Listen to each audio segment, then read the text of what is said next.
Amém, irmãos? Vamos abrir a palavra de Deus nesta manhã, no livro de Josué, nessa série que estamos seguindo. Josué, capítulo 16 e capítulo 17. Estamos na seção central deste livro, que trata da partilha da herança, e hoje continuamos a aprender o Evangelho de Cristo Jesus a partir deste texto, que diz assim: o território que em sorte caiu aos filhos de José, começando no Jordão, na altura de Jericó, e no lado oriental das águas de Jericó, vai ao deserto que sobe de Jericó pela região montanhosa até Betel. De Betel sai para Luz, passa ao limite dos Arquitas até Atarote e desce rumo ao ocidente, ao limite de Jaflete, até o limite de Bet-Oron, de baixo e até Gezer, terminando no mar. Assim alcançaram a sua herança os filhos de José, Manassés e Efraim. Foi o limite das heranças da herança dos filhos de Efraim, segundo as suas famílias, no oriente, Atarote, Adar, até Bet-Oron, de cima. E vai o limite para o mar com Micmetate, ao norte, de onde torna para o oriente até Taanate e Siló, e passa por ela ao oriente de Janoa. Desce desde Janoa a Atarote, e a Naarate toca em Jericó, terminando no Jordão. De Tapua vai ao limite para o ocidente, ao ribeiro de Caná, terminando no mar. Esta é a herança das tribos dos filhos de Efraim, segundo as suas famílias, mais as cidades que se separaram para os filhos de Efraim, que estavam no meio da herança dos filhos de Manassés. Todas aquelas cidades com suas aldeias não expulsaram aos cananeus que habitavam em Gezer. Assim habitaram eles no meio dos efraimitas até o dia de hoje, porém sujeitos a trabalhos forçados. Também caiu a sorte à tribo de Manassés, o qual era o primogênito de José. Maquir, o primogênito de Manassés, pai de Gileade, porquanto era homem de guerra, teve Gileade e Bazã. Os mais filhos de Manassés também tiveram a sua parte, segundo as suas famílias, a saber, os filhos de Abiezer, e os filhos de Eleque, e os filhos de Asriel, e os filhos de Siquém, e os filhos de Éfer, e os filhos de Semida, são estes os filhos de Manassés, filho de José, segundo as suas famílias. Zelofeade, porém, filho de Éfer, filho de Gileade, filho de Maqui, filho de Manassés, não teve filhos, mas só filhas, cujos nomes são estes: Macla, Noa, Ogla, Milca e Tirza. Estas chegaram diante de Eleazar, o sacerdote, e diante de Josué, filho de Num, e diante dos príncipes, dizendo: o Senhor ordenou a Moisés que se nos desse herança no meio de nossos irmãos. Pelo que, segundo o dito do Senhor, Josué lhes deu a herança no meio dos irmãos de seu pai. Couberam a Manassés 10 quinhões, afora a terra de Gileade e Bazã, que está além do Jordão. Porque as filhas de Manassés, no meio de seus filhos, possuíram herança. Os outros filhos de Manassés tiveram a terra de Gileade. O limite de Manassés foi desde Azer até Micmetate, que está a leste de Siquém. E vai este limite, rumo sul, até os moradores de En-Tapua. Tinha Manassés a terra de Tapua, porém Tapua, ainda que situada no limite de Manassés, era dos filhos de Efraim. Então desce o limite ao ribeiro de Caná. As cidades entre as de Manassés, ao sul do ribeiro, pertenciam a Efraim. Então o limite de Manassés vai ao norte do ribeiro, terminando no mar. Efraim ao sul, Manassés ao norte, e o mar é o seu limite. Pelo norte tocam em Azer, e pelo oriente em Issacar. Porque em Issacar e em Azer tinha Manassés a Bet-Seã e as suas vilas, Ibleão e as suas vilas, os habitantes de Dor e as suas vilas, os habitantes de Endor e as suas vilas, os habitantes de Taanac e suas vilas, e os habitantes de Megido e suas vilas, a região dos 3 outeiros. E os filhos de Manassés não puderam expulsar os habitantes daquelas cidades, porquanto os cananeus persistiam em habitar nessa terra. Sucedeu que, tornando-se fortes os filhos de Israel, sujeitaram aos cananeus a trabalhos forçados, porém não os expulsaram de todo. Então o povo dos filhos de José disse a Josué: por que me deste por herança uma sorte apenas e um quinhão, sendo eu tão grande povo, visto que o Senhor até aqui me tem abençoado? Disse-lhe Josué: se és grande povo, sobe ao bosque e abre ali clareira na terra dos ferezeus e dos refaíns, visto que a região montanhosa de Efraim te é estreita demais. Então disseram os filhos de José: a região montanhosa não nos basta. E todos os cananeus que habitam na terra do vale têm carros de ferro, tanto os que estão em Bet-seã e as suas vilas, como os que estão no vale de Jezreel. Falou Josué à casa de José, a Efraim e a Manassés, dizendo: Tu és povo numeroso e forte, não terás uma sorte apenas, porém a região montanhosa será tua. Ainda que é bosque, cortá-lo-ás, e até as suas extremidades será todo teu, porque expulsará os cananeus, ainda que possuem carros de ferro e são fortes. Esta é a palavra do Senhor. Vamos orar.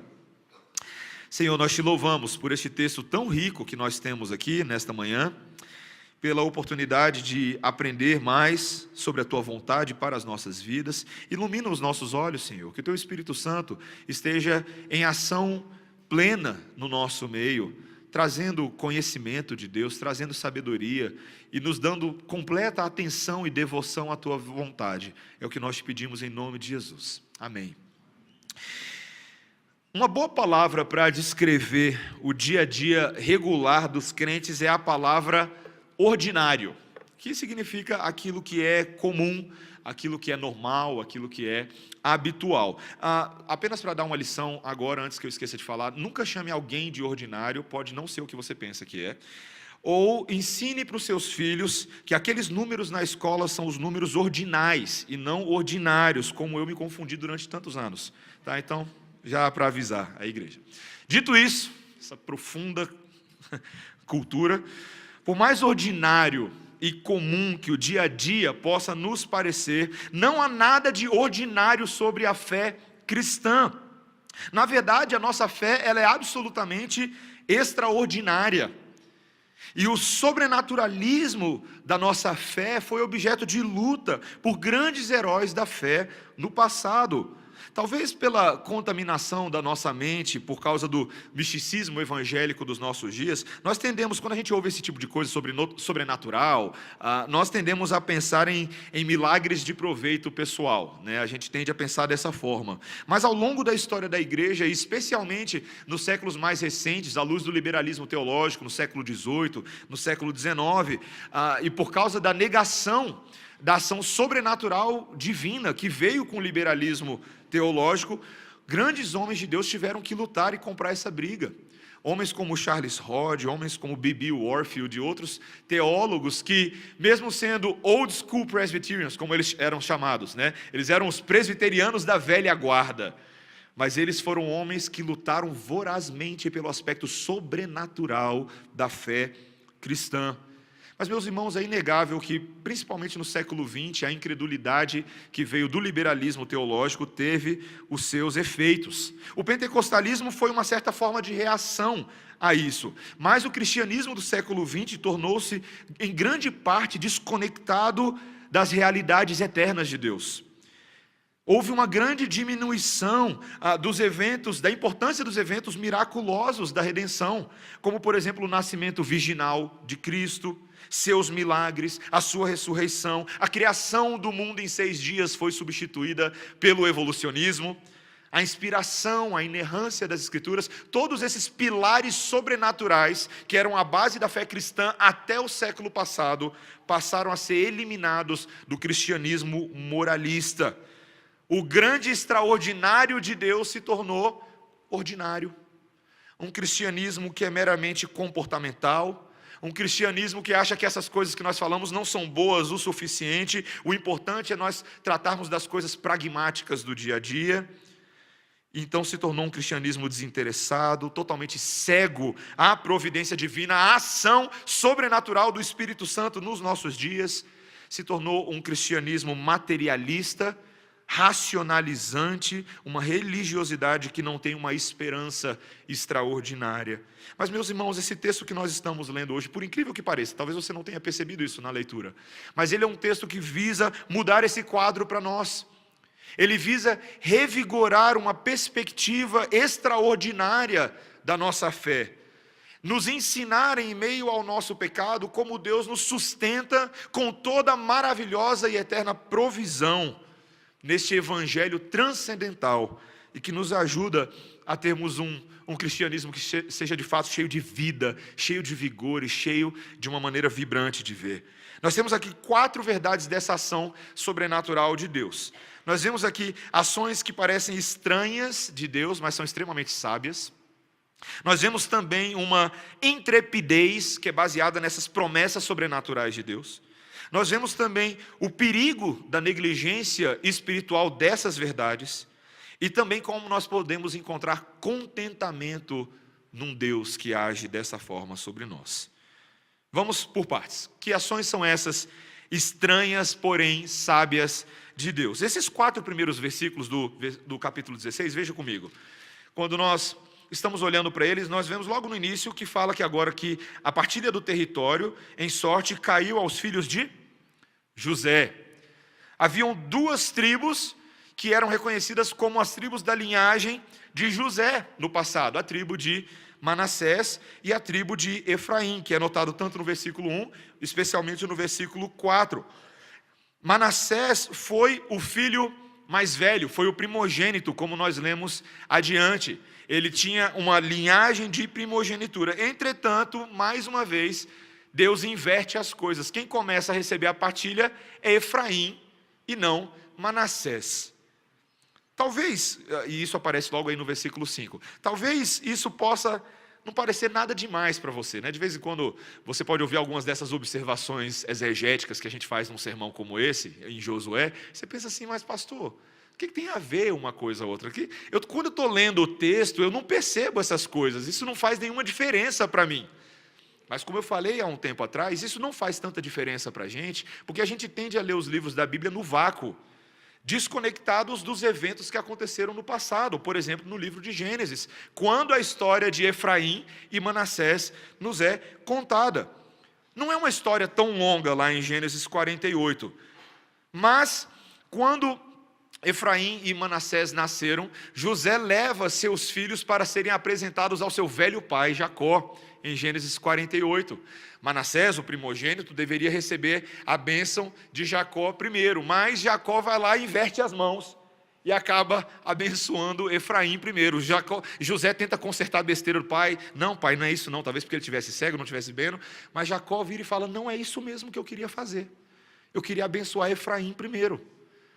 Gênesis 48 não explica exatamente para a gente, mas de repente aqui nós vemos agora Deus, por meio de Josué, honrando aquela aparente troca acidental nessa forma de repartilhar a terra. Veja, meus irmãos, eu não quero fazer uma grande aplicação em cima disso não. Eu só quero mostrar para os irmãos que Deus, muitas vezes, ele foge da convenção dos homens. Deus, ele não se pauta, ele não está condicionado na primogenitura daquela família. Pelo contrário, Deus, ele tem esse hábito bem-humorado de pegar as coisas loucas desse mundo e colocar em posições que nós jamais esperaríamos que elas estivessem lá. Quando Paulo reconhece esse mesmo princípio lá em 1 Coríntios capítulo 1, ele está tentando encorajar a igreja para mostrar que a salvação, que talvez alguns pensassem que eram só para os bons e maravilhosos, não, a salvação era para os pequenos e aparentemente esquecidos também. Quando em 1 Coríntios 1, 26 ele diz, irmãos, reparai na vossa vocação, visto que não foram chamados muitos sábios segundo a carne, nem muitos poderosos, nem muitos de nobre nascimento, pelo contrário, Deus escolheu as coisas loucas para envergonhar os sábios, e escolheu as coisas fracas do mundo para envergonhar os fortes, e Deus escolheu as coisas humildes do mundo e as desprezadas, e aquelas que não são, para reduzir a nada as que são. Você e eu achamos que nós estamos aqui adorando nessa manhã porque a gente nasceu numa família especial? Porque você fez por onde? Porque, quem sabe, o seu pai e a sua mãe conquistaram para você um lugar no céu? Meus irmãos, essa não é a lógica do Evangelho. A lógica do Evangelho é que todos nós aqui éramos mendigos espirituais. Homens que, pelas nossas ações, e mulheres, não merecíamos estar aqui. Mas o Senhor adora pegar esses loucos e trazer para perto de si, transformar em família. E isso nos leva a uma adoração mais sincera e genuína do nosso Deus, por tão grande amor. São detalhezinhos pequenos na Bíblia, mas que mostram essa ação sobrenatural de Deus, de fugir da ordem dos homens e fazer aquilo que Ele acha que é melhor, para a glória dEle, mas também para o nosso benefício. Essa é a primeira coisa que nós queríamos ver.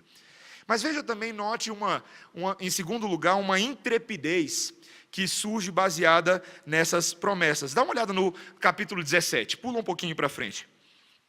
Nós estamos lendo, desde o versículo 1, a respeito da família de Manassés, a respeito da partilha da terra, e de repente um dos filhos de Manassés, no versículo 3, aparece, o seu nome é Zelofeade. E o versículo 3 nos diz: porém, este filho de Éfer, filho de Gileade, filho de Maqui, filho de Manassés, não teve filhos, mas só filhas, cujos nomes são estes: Macla, Noa, Ogla, Milca e Tisa. Ótimos nomes para você colocar na sua filha. Eu conheço uma Tisa. Mas, novamente, o pano de fundo dessa história não está aqui nesse texto, mas está lá em Números, capítulo 27, versículo 11, e também no capítulo 36, versículos 1 a 12. Naquela ocasião, lá atrás, Zelofeade havia morrido sem filhos homens. Então, suas 5 filhas fizeram um apelo a Moisés, pedindo que a herança do pai não fosse direcionada para o parente masculino mais próximo, que era o que a lei contemplava e a prática do Oriente Antigo fazia, mas que essas filhas agora pudessem tomar a herança, mesmo que isso fugisse aos costumes. E o que Moisés fez naquela ocasião? Ele foi lá, consultou Deus, e Deus decidiu em favor delas. Meus irmãos, aquilo naqueles dias pareceria uma coisa muito estranha, porque agora você tem a casa das 5 mulheres, e todas elas agora estão partilhando igualmente da terra de Manassés, a ponto desse texto novamente trazer essa observação, a norma cultural, meus irmãos. Não somente aquilo que parecia que a lei estava falando, mas de fato a prática dos homens não atribuía muito valor às mulheres. Mas sempre temos um Deus que atribui valor a elas. E isso se repete de Gênesis até aqui. Essas mulheres também são criaturas de Deus, feitas à imagem e semelhança dele. São criadas para o louvor da sua glória e, portanto, elas também deveriam ser tratadas de maneira respeitosa, como participantes do povo de Deus. É tão importante, meus irmãos, nós frisarmos essas observações bíblicas em dias onde o tal do feminismo ou cai para um lado ou cai para o outro. Ou é um feminismo que quer tomar toda a autoridade para si possível, ou é um feminismo gospel, de mulheres que, no contexto do povo de Deus, confundem submissão com passividade, com inércia. Não, meus irmãos, nós temos aqui mulheres que agem segundo a provisão divina. E é impossível nós deixarmos de notar a similaridade da fé ousada dessas mulheres com a fé de Calebe, que nós vimos alguns dias atrás. Não é verdade? Mulheres que se achegam agora diante do sacerdote Eleazar, diante de Josué, com base nas promessas que Deus havia feito no passado, como Calebe o fez, e pedem pela sua parte. Elas agem em conformidade com a promessa de Deus. Meus irmãos, é interessante, mais uma vez, como falta a tantos cristãos esse tipo de postura, de agir ousadamente, segundo aquilo que Deus nos mostra. Nos falta segurança, confiança para acessar e fazer uso dos recursos da provisão da graça divina. É interessante, meus irmãos, nós somos como aquelas pessoas que entram numa loja de conveniência e nós pegamos o que a gente precisa e a gente vai para o caixa. Quando a gente chega no caixa, o caixa não está lá, né? O rapaz deu uma saída, mas ele deixou uma campainha para você, certo? Bom, aí quando você olha aquela campainha, frequentemente você fica hesitante de apertar o botão pelos motivos mais tolos de todos. Você acha que eles vão achar que você é impaciente, não é verdade? Talvez que você parece exigente demais. Ou então que se você vai apertar o botão, você vai irritar o moço do caixa e vai interromper qualquer coisa importante que ele esteja fazendo no banheiro ou qualquer coisa assim.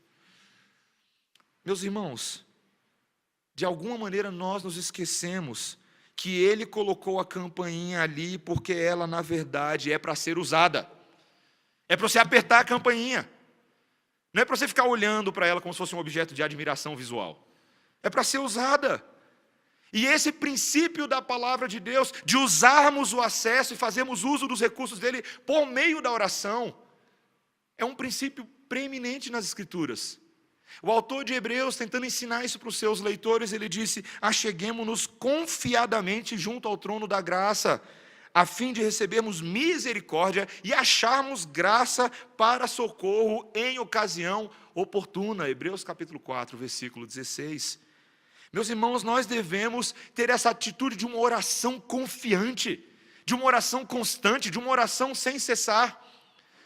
Eu e você temos essa oportunidade todos os dias da nossa vida cristã, mas particularmente você vai ter essa oportunidade hoje. Porque o que vai ter aqui na igreja hoje às 18h10? O que vai ter? Reunião de oração. Você não precisa levantar a mão, mas quantos de vocês já participaram da reunião de oração que nós temos na igreja? Pense nisso. Pense que Deus te deu o maior privilégio de todos, que você com o corpo de Cristo, você pode hoje à noite se juntar para apresentar o seu coração, a sua vida, as suas súplicas, pedir em favor dos seus irmãos, orar com ações de graças. Você pode confessar os seus pecados, sabendo que Deus ouve a sua igreja. E que Deus se agrada quando o seu povo está reunido no seu nome para buscar a sua face. Se o meu povo se humilhar e orar e buscar a minha face, eu ouvirei, eu responderei. É promessa do Senhor. Por que nós somos tão tímidos com relação a isso? Essa é uma oportunidade que você tem hoje. Não somente hoje, mas nos grupos familiares, na sua vida familiar. Você deve fazer uso desse recurso. Não seja tímido.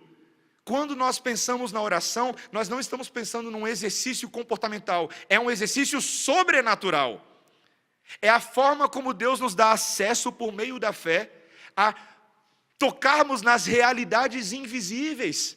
Nossas orações são conduzidas pelo Espírito Santo de Deus, que intercede por nós, porque nós não sabemos orar como convém, mas elas chegam até o trono de graça de Deus, porque elas vão no mérito de Cristo e no poder do Espírito Santo. Eu e você devemos ter essa confiança. Mas, meus irmãos, também em terceiro lugar, não apenas essa intrepidez sobrenatural, não apenas essa forma de Deus sobrenatural de agir de maneira às vezes até estranha, mas veja também o perigo de nós negligenciarmos essa maneira de Deus de agir. Você talvez reparou nesse texto citações de repetidas falhas que o povo de Israel, ou essas tribos, têm de expulsar os inimigos da terra. Vocês perceberam isso? Desde lá no capítulo 15, no final do capítulo 15, no versículo 63, nós já vimos, por exemplo, que os filhos de Judá, a tribo de Judá, havia tido dificuldade de expulsar os jebuseus que estavam em Jerusalém, estavam habitando até aqueles dias entre o povo de Israel.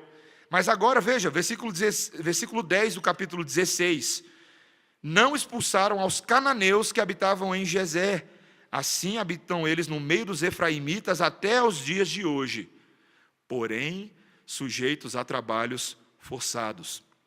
E os filhos de Manassés, agora também, nos versículos 12 e 13 do capítulo 17, não puderam expulsar os habitantes daquelas cidades, e os cananeus persistiam em habitar na terra. Meus irmãos, expulsar os inimigos era um mandamento de Deus. Fazia parte da conquista da terra. Mas o povo de Deus tantas vezes olhou o tamanho do inimigo e se viu acomodado, preguiçoso. É mais fácil misturar com eles do que ser contra eles. Sabe aquela ideia? Vamos deixar, não vai fazer tanto mal. A gente encontra uma forma de funcionar. Mas foi tal permissividade que causou uma mistura da verdadeira fé dos israelitas com a fé pagã daquelas pessoas, com a idolatria aos Baalins, a adoração ao Deus Baal.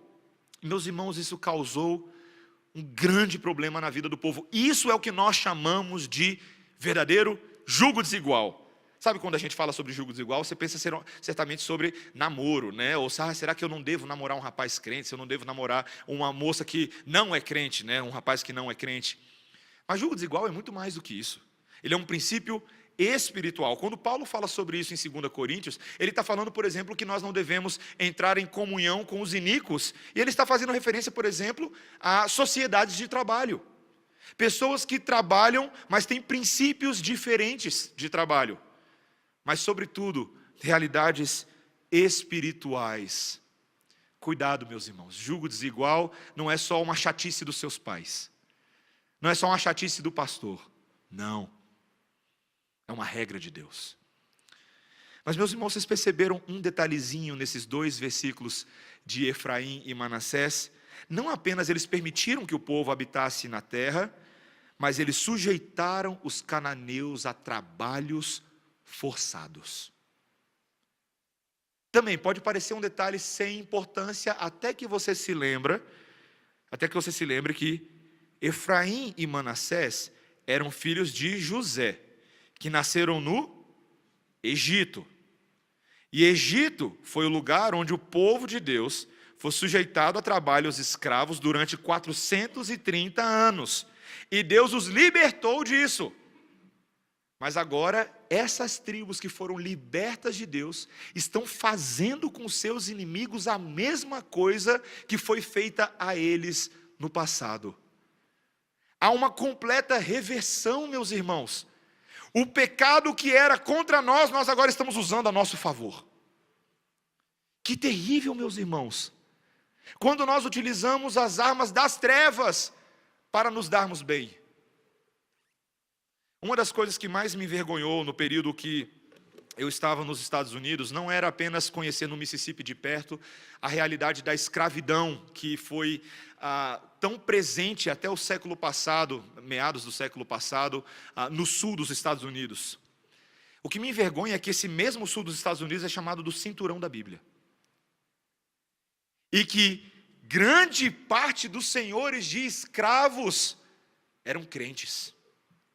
Eram crentes presbiterianos. Eram pastores presbiterianos. Eu lembro como eu comecei a ler algumas teologias sistemáticas mais antigas de alguns desses pastores, teólogos, e ver que eles defendiam doutrinariamente, sistematicamente a escravidão. Meus irmãos, o pecado tem condições de cegar até aqueles que se acham os mais sãos. Inclusive, teologia pode ser uma arma das trevas.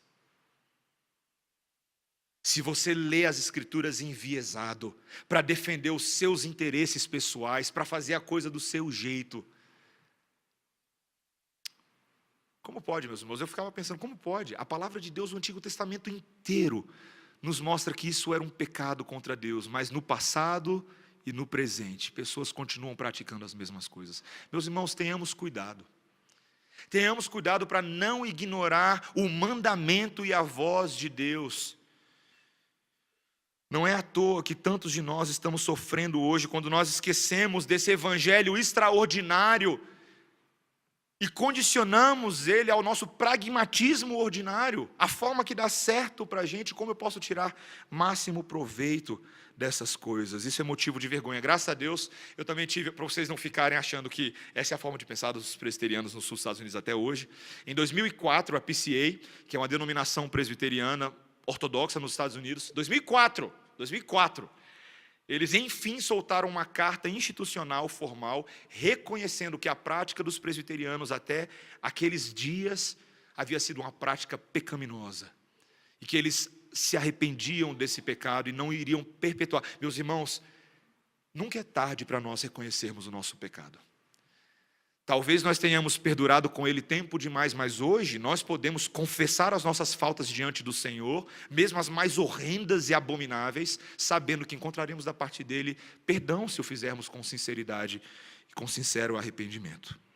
E em último lugar, meus irmãos, nisso tudo, em todas essas coisas, Deus está ensinando o seu povo a encontrar contentamento no seu extraordinário. Quando nós olhamos para os versículos 14 a 18 do capítulo 17, veja comigo, nós temos um descontentamento que surge entre os filhos de Manassés. Veja, então o povo dos filhos de José disse a Josué: por que me deste por herança uma sorte apenas e um quinhão, sendo eu tão grande povo, visto que o Senhor até aqui me tem abençoado? Até esse momento, meus irmãos, todas as tribos estavam gostando da partilha, estava indo bem. Mas os filhos de Efraim e Manassés não gostaram muito, não. Josué, está pequeno. Está pequeno. Olha o tamanho do nosso povo. A gente é grande, essa faixa aqui é estreita. Talvez, meus irmãos, o texto nos deixa bem claro que eles estavam pensando apenas na faixa de terra que era habitável, que já estava pronta para chegar e morar. Sabe aquela ideia? O terreno pronto? Então Josué dá uma alternativa para eles no versículo seguinte. Ele fala assim, olha, tem um bosque que é bem perto dessa região montanhosa e é um grande bosque. É bem simples. O que vocês têm que fazer é limpar o terreno. Pega o facão e vai lá. Dá uma limpada no terreno, vocês vão ver que a área é grande para chuchu. Mas como que eles respondem logo a seguir, no versículo 16? Então disseram os filhos de José: a região montanhosa não nos basta. E todos os cananeus que habitam na terra do vale têm carros de ferro, tanto os que estão em Bet-Seã e suas vilas, como os que estão no vale de Jezreel. Meus irmãos, esse povo que já havia observado o poder de Deus, vez após vez, na maneira como eles expulsaram os inimigos, eles entram no padrão antigo de novo. Josué, você já viu o carro de ferro do povo lá, Josué? Você já viu a força dos nossos inimigos? Você já viu os tanques deles? Eles estão prontos para a batalha. E pensa a cabeça de Josué aqui agora. Peraí, vocês estão me falando que vocês são um povo numeroso, um grande povo. Além disso, vocês possuem um grande Deus. Um Deus que é por vocês e tem provado vez após vez que Ele sustenta vocês, se vocês forem obedientes à sua vontade. Meus irmãos, descontentamento é uma droga. Falta de contentamento em Deus é um pecado que acompanha o povo de Deus desde o passado, e você pode ter certeza que é um dos principais pecados do povo de Deus hoje. Deus, o que o Senhor me deu não me basta. Não basta. Aí Deus falou: não, mas eu estou dando para você, na verdade, muito mais. Basta você trabalhar com as próprias mãos. Vai lá limpar o bosque. Deus não está entendendo, não basta. Você já viu lá, é difícil demais, Deus. É cada jequitibá gordão, não dá para cortar. Senhor, você já viu os carros do inimigo, Senhor? Você já viu os carros do inimigo? E Deus falando: mas eu sou o Senhor dos exércitos. Eu sou com você. Meus irmãos, nós temos um grande, incrédulo descontentamento com o nosso Deus.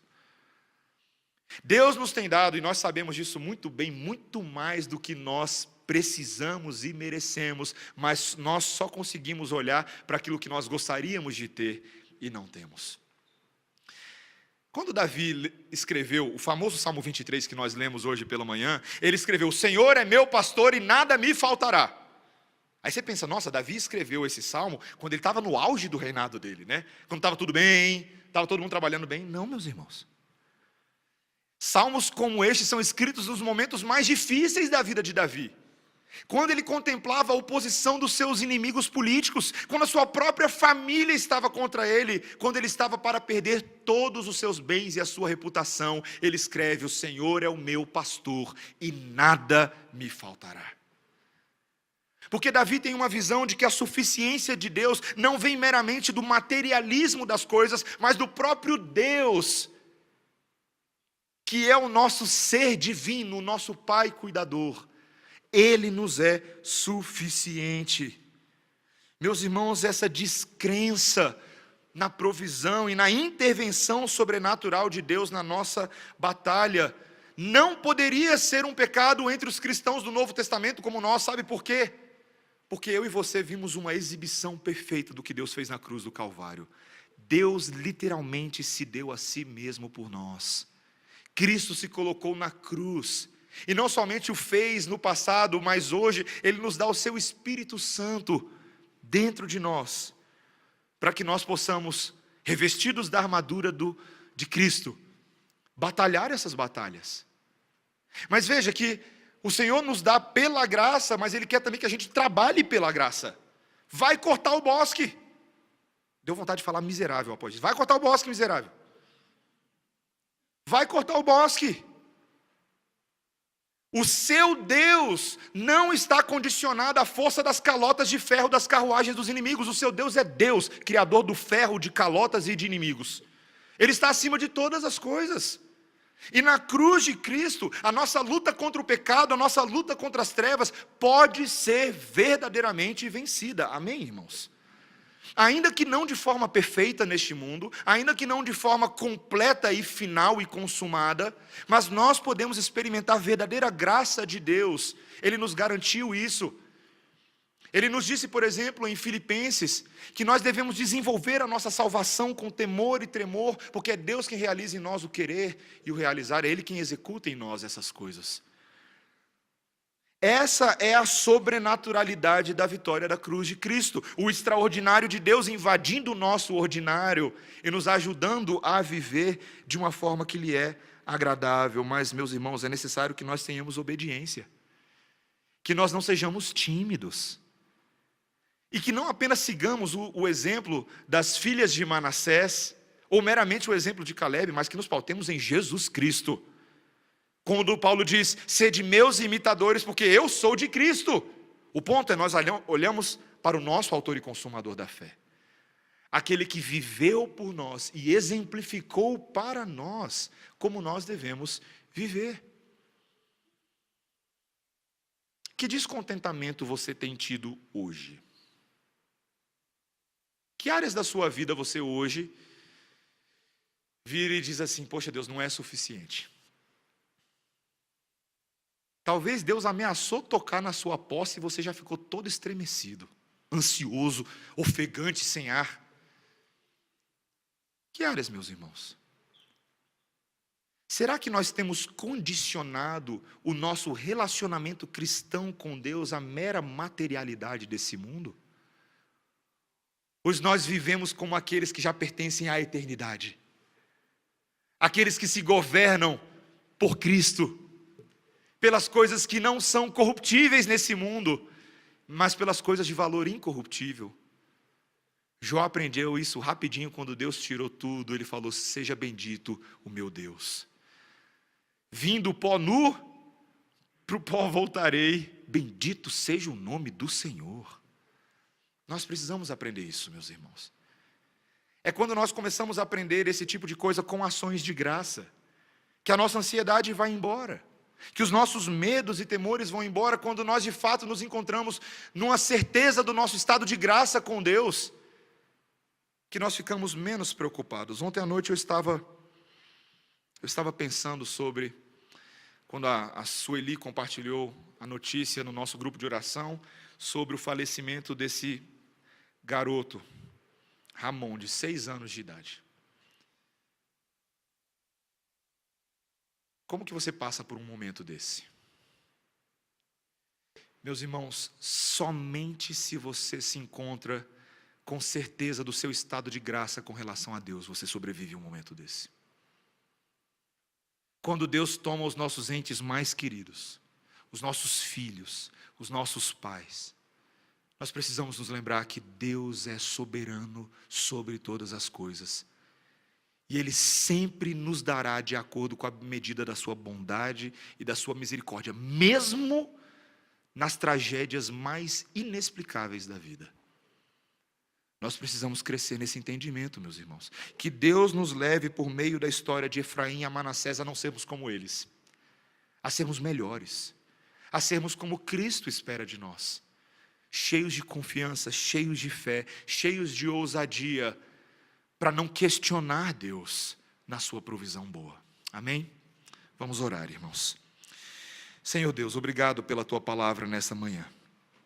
Obrigado pelo ensino providencial de que em Cristo nós temos uma verdadeira campainha. Uma campainha cujo botão deve ser apertado, Senhor, para que nós possamos experimentar de fato uma transformação sobrenatural dos nossos corações, não meramente milagres humanos, não meramente a cura, o emprego melhor, ainda que todas essas coisas sejam boas e possíveis.